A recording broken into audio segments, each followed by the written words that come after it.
Hello friends, this is doctor Shahzad, your family physio. आज हम एक और फीडबैक लेकर आए हैं आपके लिए, जिससे आप सही टाइम पे सही डॉक्टर को चुन पाएँ और अपनी प्रॉब्लम को लाइटली ना लें।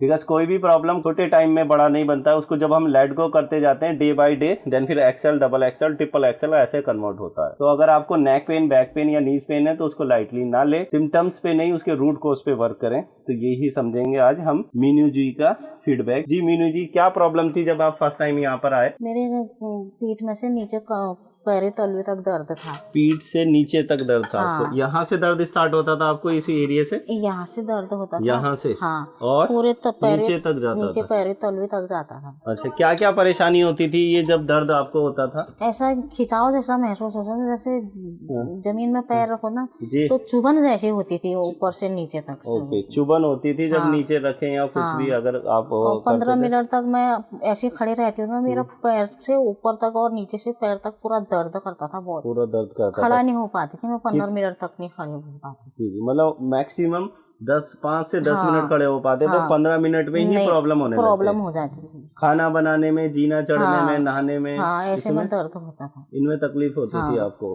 जो नॉर्मल डेली रूटीन वर्क है इनमें परेशानी होती थी? कितने टाइम से आप परेशान थे इस प्रॉब्लम किससे? ये मेरे को साल भर हो गया था। 1 साल से ये प्रॉब्लम थी आपको? तो 1 साल से जैसे प्रॉब्लम था तो इसके लिए आपने दिखाया होगा, ऐसा तो है नहीं कि घर बैठे होगे, ट्रीटमेंट लिया होगा आपने? ट्रीटमेंट लिया था। हाँ, तो गांव में दवाइयाँ ली, इंजेक्शन लगाया, इंजेक्शन और दवाई खा के आराम मिल जाता था। जी जी जी। और फिर वैसे ही हो जाता था बाद में प्रॉब्लम? हाँ, बाद में प्रॉब्लम वैसी ही हो जाती थी। Okay okay. जैसे इंजेक्शन और दवाई का असर होता तब तक तो तब तक सही रहता था। फिर उसके बाद उसका असर खत्म होता था, फिर उसके बाद और दर्द जाता, फिर प्रॉब्लम वैसे ही हो जाती। जैसे वजन उठाते थे ना, वजन उठाने में भी दर्द होता था। जी जी जी। संजय जी, आप जैसे इनको प्रॉब्लम थी तो आप भी परेशान रहे होगे वो साइड पे? परेशान था ही, साल भर से मैं परेशान था। मैं यहाँ सर जॉब करता हूँ जी, और बाकी ये गांव में रहते हैं जी, गांव में रहते हैं तो वहाँ से फिर दिक्कत हो ही जाती थी, बार बार फोन आना फिर जाना। जी जी। अच्छा, ये गांव में रहते हैं? हाँ। आप यहाँ दिल्ली में ही रहते हैं? इस बार फिर मैंने इनको यहाँ बुलाया। इस बार फाइनली आपने कहा कि इस बार हम यहीं बुला लेते हैं ना, दिल्ली? पहले दिल्ली में भी आते थे। अच्छा, हाँ, बस आए और अपना चले गए। मैंने डॉक्टर को दिखाया तो फर्क नहीं पड़ा। जी जी। उसके बाद मेरा एक दोस्त है, तीसरे पुश्त पे रहते हैं। जी जी, भजनपुरा तीसरे पुश्ते पे रहते हैं। तो उन्होंने यहीं से करवाया होगा अपना। जी जी जी। उन्होंने मुझे बताया। तो क्या नाम था उनका? वो सोनू पटवा। अच्छा, सोनू पटवा जी। जी जी जी। हाँ, उनका ट्रीटमेंट चला था। देखिए, ऐसे ही होता है, जब उन्होंने ट्रीटमेंट लिया, वो ठीक हुए हैं तो उन्होंने आपको बताया। अब आपने ट्रीटमेंट लिया, अब आपको यहाँ अच्छा लगा सब, तो आप दूसरों को बताएंगे। सबसे मेन चीज होता है सेटिस्फेक्शन। अगर हमें आराम है तो पैसा, टाइम, डिस्टेंस कुछ नहीं रुकता हमें। शर्त यह है कि रिलीफ होना चाहिए। तो आपको जो ट्रीटमेंट दिया गया, माही मैम ने आपका ट्रीटमेंट किया, रेनू मैम ने किया, सोहा मैम ने किया, सोनी जी ने आपका ट्रीटमेंट किया, और रूबी मैम, जो रूबी कश्यप मैम है हमारी सीनियर थेरेपिस्ट, उन्होंने ट्रीटमेंट किया। कैसा लगा आपको उनका ट्रीटमेंट करने का तरीका? उनका ट्रीटमेंट करने का तरीका बहुत अच्छा लगा। तो अच्छे से आपको प्रिकॉशन, सावधानियां बताते थे वो? कि क्या चीज लेनी है, क्या नहीं खाना, सब बताते थे। सब एक्सरसाइज भी कराते? एक्सरसाइज भी कराते थे और डाइट के बारे में भी बताते थे, ये मत खाना, वो मत खाना, सब बताया था उन्होंने। तो जैसे आपने और अदर डॉक्टर्स पे भी दिखाया, ट्रीटमेंट लिया और यहाँ लिया, तो क्या फर्क लगा आपको? यहाँ मेरे को बहुत फर्क लगा। नहीं, जैसे वहां पर करते थे तो आपको बताया गया, जैसे किसी डॉक्टर पे गए, काउंसलिंग हुआ, तो बताने का और समझाने के तरीके में फर्क लगा? जैसे संजय जी, आप गए इनको लेके, परेशान भी हुआ? तो यही था कि उन्होंने बताया, हमने उनको दवा लिख दी, उन्होंने दवा दे दी जी, खाया, अपना फर्क। हाँ, मतलब ये जो समझाते नहीं थे। हाँ, डिटेल में आपको रूट कॉजेस नहीं बताए गए, प्रिकॉशन, सावधानियां मैम ने बताया था हमको जी, कि क्या करना है, क्या नहीं करना है, प्रॉब्लम क्यों है, कैसे, मैडम ने सब बताया होगा आपको? दिक्कत आ रही है वो बताया, उन्होंने वैसा नहीं समझाते थे। अच्छा, वैसे नहीं बताया था, सिर्फ मेडिसिन प्रेस्क्राइब कर दिया, दवाई खाई तो आराम रहा, बाद में फिर वैसे ही। ज्यादा पेन किलर खाने से ना किडनी पे हमारी साइड इफेक्ट पड़ता है, और कई बार और जो सावधानियां बताई गई हैं वो फॉलो करनी है, जैसे आपको बताया था।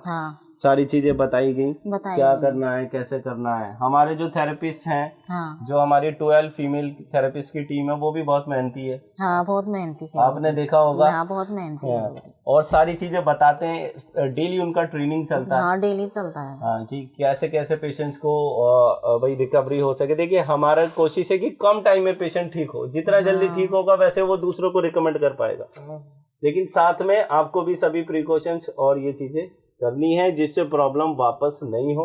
एक्चुअल ठीक तब माना जाता है जब ट्रीटमेंट के बाद भी प्रॉब्लम ना हो। तो जैसे आप आज आपकी कौन सी सीटिंग है? 12 सीटिंग है आज आपकी ना। तो 12 सीटिंग में कितना मतलब दर्द में आराम है? जैसे पहले आप आए थे तो 100 में से 90% दर्द था। आज कितना दर्द है? उससे तो बहुत आराम है। 80% रिलीफ है। इतना आराम है पहले से? चलिए, इतना रिलीफ होना चाहिए और बस सभी प्रिकॉशंस फॉलो करें अच्छे से, ठीक है। और आजकल ना क्या है, नेक पेन, बैक पेन, नीज पेन ये बहुत कॉमन है, बिकॉज क्या फिजिकल वर्क है नहीं, शरीर से काम है नहीं, और ज़्यादातर जो भी हम फूड लेते हैं ना सभी जेनेटिक फूड है, ऑर्गेनिक फूड नहीं है। दैट्स वाई ये प्रॉब्लम क्रिएट होता है। तो लोग बहुत परेशान हैं नेक पेन, बैक पेन, नीज पेन से ना, और दवाइयाँ खा खा के अपनी किडनियाँ खराब कर रहे हैं। जैसे आपको तो उन्होंने बता दिया, रिकमेंड कर दिया तो आप आ गए, नहीं बताते तो अभी आप और घूमते रहते। एमआरआई के लिए लिखा था डॉक्टर ने, गाँव के डॉक्टर ने लिखा था, एमआरआई के लिए लिखा था। तो हमारा भी या तो हल्द्वानी में आओ एमआरआई कराने जी, या फिर बागेश्वर जाओ जी, वो दूर पड़ जाता है। बागेश्वर तो हमारे नजदीक ही पड़ता है वैसे। मैंने कहा तो इधर ही आ जा। जी जी जी, नहीं सही बात है। देखिए अब आपने बुलाया इधर इन्हें गाँव से स्पेशल ट्रीटमेंट के लिए, और ये ठीक हुए तो कुछ नहीं दुखेगा अब आपको, ना इनको बुलाना ना पेमेंट, कुछ नहीं दुखता है अगर पेशेंट्स की रिकवरी हो जाए।